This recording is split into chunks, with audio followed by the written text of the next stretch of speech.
அண்மை செய்தி. முதலமைச்சர் விஜய் எக்ஸ் தளத்தில் பதிவு ஒன்றை இட்டிருக்கிறார். அது குறித்தான செய்தியை அண்மை செய்தியாக பார்த்து வருகிறோம். முள்ளிவாய்க்கால் நினைவுகளை இதயத்தில் ஏந்துவோம் என்று அந்த எக்ஸ் தள பதிவில் முதலமைச்சர் விஜய் குறிப்பிட்டிருக்கிறார். கடல் கடந்து வாழும் நம் தமிழ் சொந்தங்களின் உரிமைகளுக்காக எப்போதும் துணை நிற்போம் என்று முதலமைச்சர் விஜய் அந்த எக்ஸ் தள பதிவில் குறிப்பிட்டிருக்கிறார். அண்மை செய்தியாக அது குறித்து பார்த்து வருகிறோம். கூடுதல் தகவல்களை தருகிறார் செய்தியாளர் நித்யானந்தன். நித்யானந்தன், இப்ப முள்ளிவாய்க்கால் இனப்படுகொலையின் 17ஆம் ஆண்டு நினைவு நாளை முன்னிட்டு முதலமைச்சர் விஜய் ஒரு எக்ஸ் தள பதிவை வெளியிட்டிருக்கிறார். அதில் என்னென்ன விஷயங்கள் குறிப்பிடப்பட்டிருக்கிறது?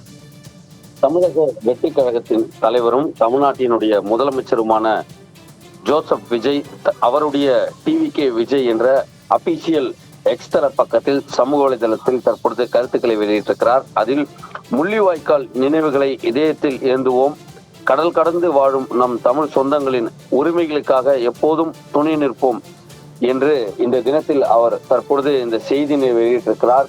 இன்று முள்ளிவாய்க்கால் நினைவு தினம். கிட்டத்தட்ட 1.5 லட்சம் தமிழர்கள் 2009ஆம் ஆண்டு இதே நாட்களில் மே 17, 18, 19ஆம் நாட்கள் 19, 20 இந்த 4 நாட்களில் கிட்டத்தட்ட அதிக அளவிலான குழந்தைகள், பெண்கள் என பலரும் இலங்கை இராணுவத்துடைய துப்பாக்கி சூடுகளுக்கும் இலங்கை இராணுவத்துடைய அதாவது அவர்களுடைய ஒடுக்குமுறைகளுக்கும் ஆளாகி அங்கிருந்த ஈழத்தமிழர்கள் உயிரை தியாகம் செய்திருக்கிறார்கள். ஈழத்தை பெற்றே தீருவோம் என்ற ஒரு எண்ணத்தோடு இருந்த அந்த மக்கள் என்பது கடைசி இறுதிக்கட்ட போரின் போது கிட்டத்தட்ட உயிரை துச்சமென அவர்களிடம் விட்ட அந்த நாள் தான் இது.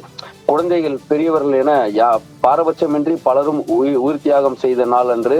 ஆகவே அந்த ஈழத்தை மண்ணை பெற்றே தீர்வோம் என அந்த மக்கள் இறுதி வரை போராடிய கடைசி இறுதி கட்ட தினங்கள் தான் இந்த தினம்.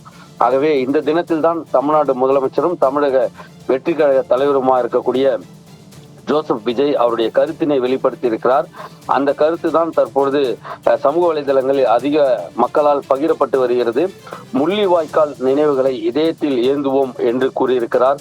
கடல் கடந்து வாழும் நம் தமிழ் சொந்தங்களின் உரிமைகளுக்காக எப்போதும் துணை நிற்போம் என்று கூறியிருக்கிறார். ஆகவே முள்ளிவாய்க்கால் முற்றத்தில் தான் இறுதிக்கட்ட போரின் போது அதிகளவில் தமிழர்கள் கொத்து குண்டுகளாலும் அதிகளவில் துப்பாக்கி சூடுகளாலும் கொல்லப்பட்ட தினம் இன்று.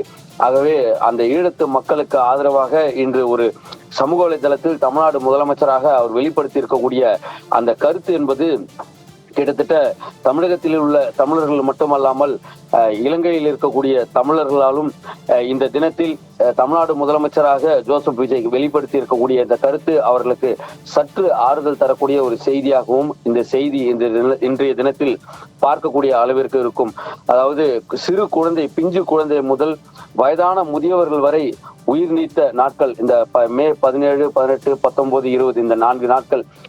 இந்த நாட்களை தமிழ்நாடு முதலமைச்சராக இருக்கும் பட்சத்திலும் அவர் நினைவு கூர்ந்திருப்பது என்பது அந்த மக்களுக்கு ஒரு ஆறுதல் செய்தியாகவே அமர்ந்திருக்கிறது.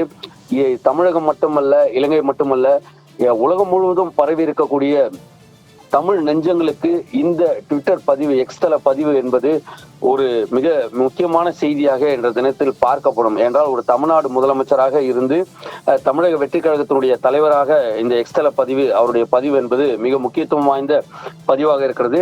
ஆகவே கடல் கடந்து வாழும் நம் தமிழ் சொந்தங்களின் உரிமைகளுக்காக எப்போதும் துணை நிற்போம் என்ற இந்த வார்த்தை என்பது மிக முக்கியமான வார்த்தை. என்றால் எப்பொழுதும் நாம் கடல் கடந்து இருக்கக்கூடிய அனைத்து தமிழர்களுக்கும் துணையாக இருப்போம் என்பது தமிழர்களுடைய துணை மட்டுமல்ல, ஒரு அரசாங்கமாக நாங்கள் துணை நிற்போம் என்று ஜோசப் விஜய் வெளிப்படுத்தி இருக்கக்கூடிய செய்தியாக தான் இந்த செய்தியை நாம் பார்க்கிறோம். தகவல்களை பகிர்ந்து கொண்டமைக்கு நன்றி நித்யானந்த்.